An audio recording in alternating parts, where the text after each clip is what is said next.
राधे राधे महाराज जी। महाराज जी, मुझे भगवान से प्रेम करना है, पर मृत्यु का भय और जीने की चाह है महाराज जी, आड़े आ जाती हैं, इससे फिर बाद में। ये सबके अंदर है, आपके अंदर ही नहीं। मृत्यु का भय सबको सता रहा है और जीने की चाह सबको है, क्योंकि अविनाशी का अंश है तो विनाश पसंद नहीं करता।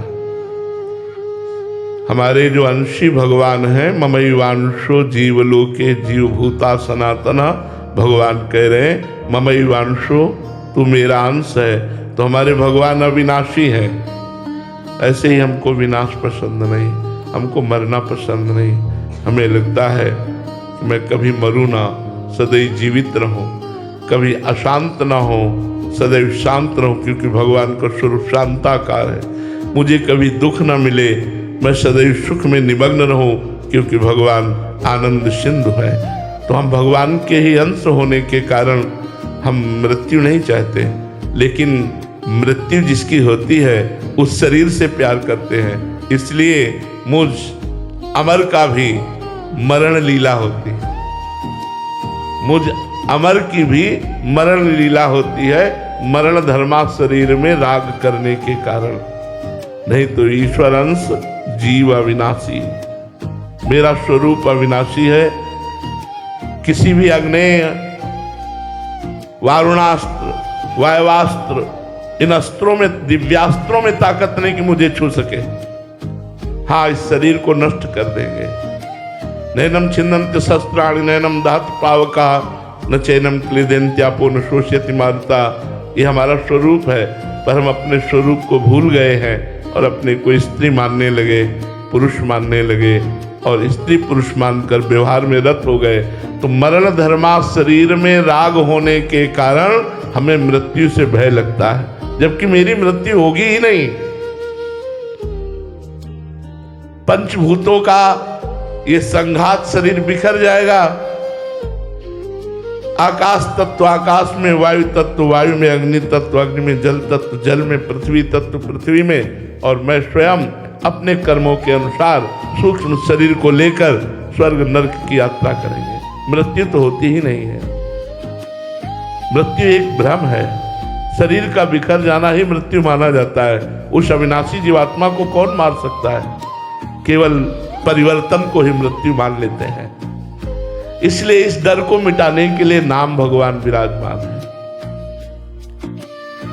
अगर हमारी प्रार्थना आप स्वीकार करें सब लोग, तो शांति, सुख, आनंद और निर्भयता ये प्राप्त होने लगे। ये नाम जप से होगी। जितना अधिक नाम जप करेंगे आप, उतने अधिक आपकी बुद्धि शुद्ध होगी, और शुद्ध बुद्धि में ज्ञान का उदय होता है। और जब ज्ञान का उदय होता है तो मृत्यु नाम की कोई चीज नहीं रह जाती।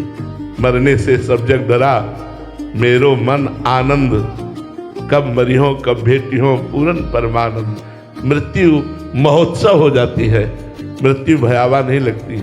इसलिए देखो ना, राष्ट्र प्रेमी हमारे भारत के सैनिक प्रतिक्षण मृत्यु से ही तो खेलते रहते हैं, लेकिन उनको भय है क्या? सर ऊंचा करके, चौड़ी छाती करके गरजते हुए बॉर्डर पर खड़े हैं, किसी भी समय कहीं से भी कुछ भी, लेकिन कोई भय नहीं। क्यों? क्योंकि राष्ट्र को समर्पित है, राष्ट्र प्रेम है, अपने राष्ट्र की सुरक्षा का भार अपने बाजुओं पर लिए हुए है।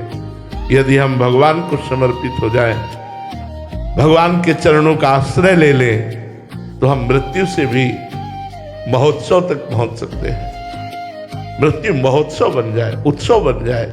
मृत्यु भयावह ना रहे। ये भयावह तभी तक है जब तक शरीर राग है, भोगों में प्रीता है, तब तक भय है। नहीं, कोई भय नहीं है। अविनाशी को कोई मार नहीं सकता और विनाशी को कोई बचा नहीं सकता। ये शरीर विनाशी है, बचेगा नहीं, चाहे संत का हो, चाहे असंत का हो, चाहे किसी का भी हो। जीवात्मा अविनाशी, उसे मार नहीं सकता, चाहे पापी पुरुष का हो, चाहे पुण्यात्मा का हो, चाहे महात्मा का हो, वो अविनाशी स्वरूप है। इसलिए जब तक ज्ञान नहीं होता तब तक ये भय बना ही रहता है। और निर्भय होने के लिए भगवान के चरणारविंद हैं, उनका आश्रय लो, और खूब नाम जप करो। इससे शुद्ध बुद्धि होने पर ज्ञान प्रकट होगा, ज्ञान प्रकट होने पर अज्ञान जनित मृत्यु का भय नष्ट हो जाएगा। परीक्षित जी से पूछते हैं श्री सुखदेव जी, बेटा परीक्षित, तक्षक आएगा और तुम्हें डसेगा, तुम्हें भय है? तो उनका गुरुजी, 7 दिन से सत्संग सुन रहा हूं, आपके श्री मुख से भगवत कथा अमृत का पान कर रहा हूं, करोड़ों मृत्यु तक्षक का रूप रख कर के आवे तो भी मुझे कोई भय नहीं है। परीक्षित जी ने कहा, भगवान की लीला अमृत, कथा अमृत, नामामृत का पान करने वाला मृत्युर्मामृतम गमय, वो मृत्यु से यात्रा प्रारंभ करके अमृत में स्थिति प्राप्त करता है। इसलिए नाम जप करो, खूब नाम जप करो।